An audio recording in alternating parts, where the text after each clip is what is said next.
Proclamação do Evangelho de Jesus Cristo segundo Lucas. Glória a vós, Senhor.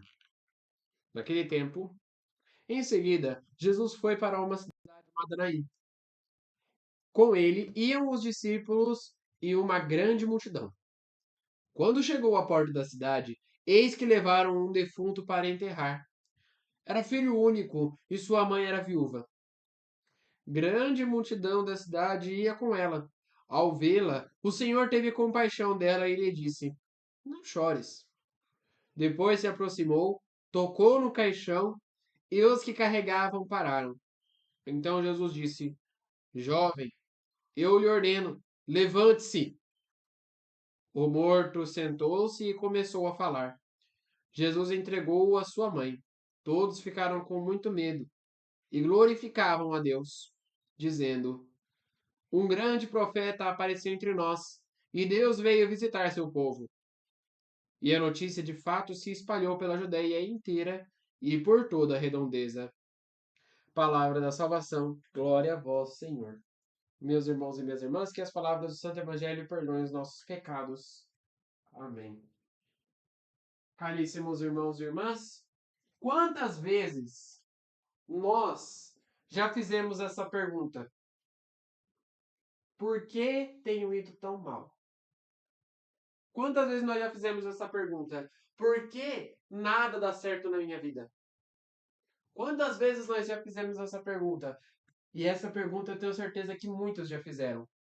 Por que Deus escolhe sempre as piores escolhas para mim?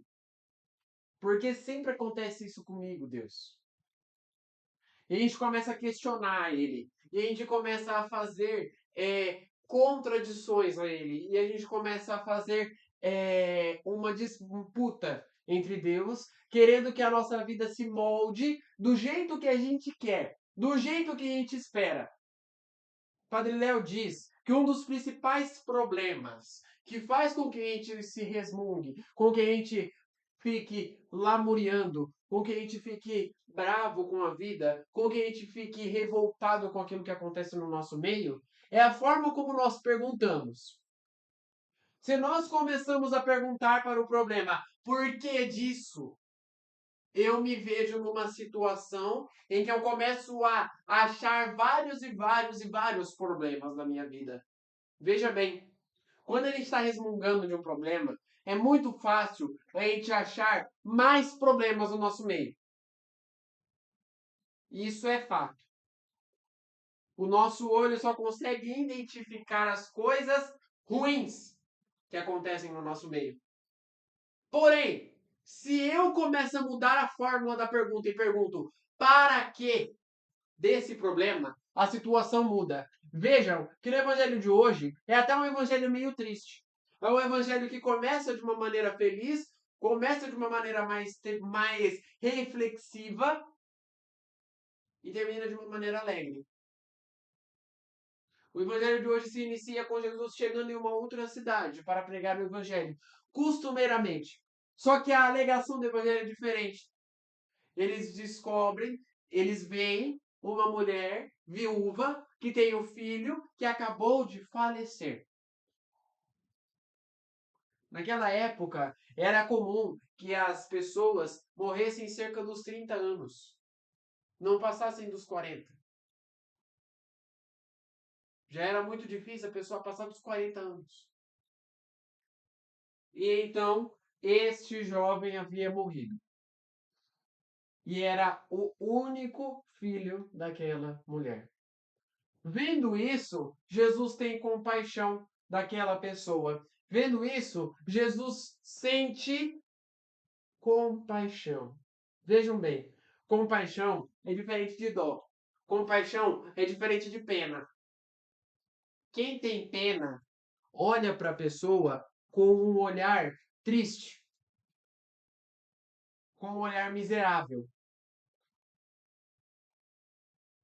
Jesus não. Jesus olha para a pessoa com compaixão, ou seja, ele utiliza do amor. O olhar, a expressão de Jesus, quando nós falamos de compaixão, quer dizer que Jesus compaixão tinha pela pessoa. Ele tinha amor. paixão, amor pelo outro.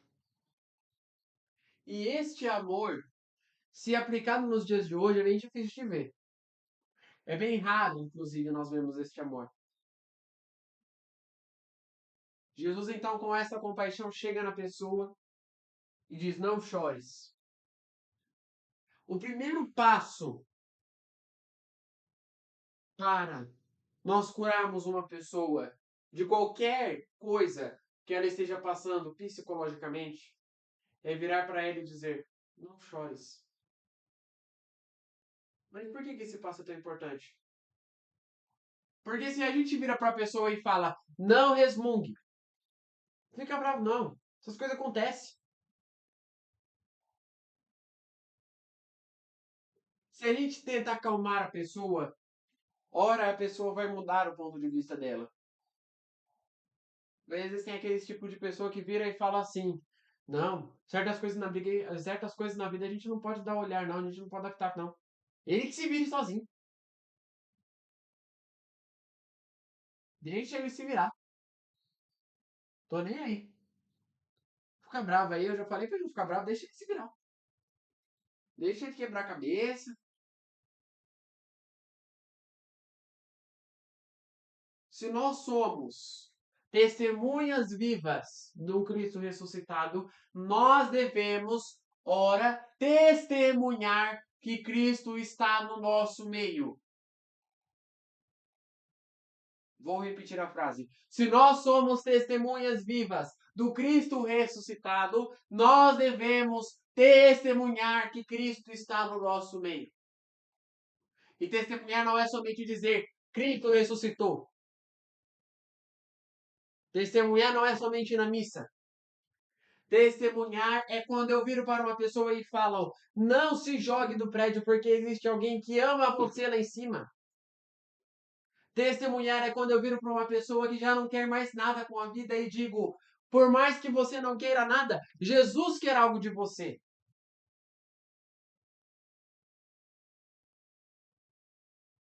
Testemunhar é quando eu mudo a chave da pessoa, é quando eu mudo o ponto de vista da pessoa e a pessoa começa a ter um olhar mais vivo para Cristo e tira este olhar da maldade, tira este olhar de morte. Se nós estamos falando do Evangelho da ressurreição hoje, Jesus que ressuscita um jovem, nós precisamos fazer com que nós ressuscitemos o coração do outro, aquela chama do Espírito Santo. Não é fácil. Não é fácil mudar o ponto de vista de uma pessoa. O ser humano é muito cabeça dura. Mas nós precisamos mudar o ponto de vista do outro para que o outro comece a acreditar em Cristo. Com compaixão. Utilizando o amor, nós conseguimos mudar qualquer um. Se a gente for na raça, se a gente for na raiva, se a gente for na falta de paciência, a gente não consegue colocar nada no coração do outro. E isso não é somente na vida, não é somente, eu não digo somente quando a gente fala de mudar, de converter uma pessoa, mas eu digo na vida mesmo, no cotidiano. Se nós formos dar uma palestra, eu preciso dar amor naquela palestra. Eu preciso ter compaixão com aquela palestra. Para que a cada fala, a cada palavra, a cada exemplo que eu coloque, a pessoa que está ali pegue.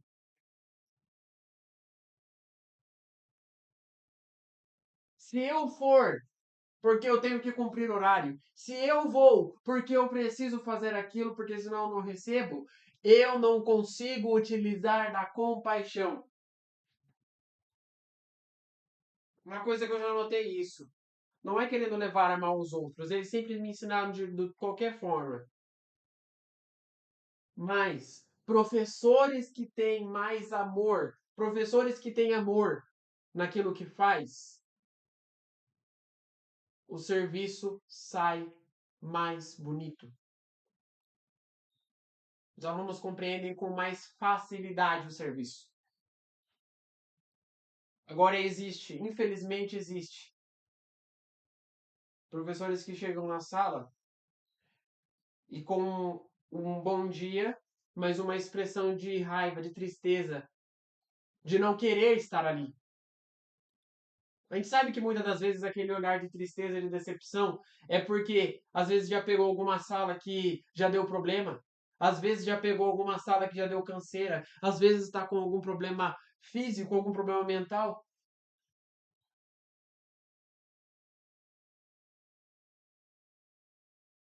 Mas eu preciso sempre me reabastecer do Espírito Santo para cada coisa que eu for fazer. E aí esse olhar de tristeza, de desprezo, ele vai pouco a pouco saindo do nosso corpo.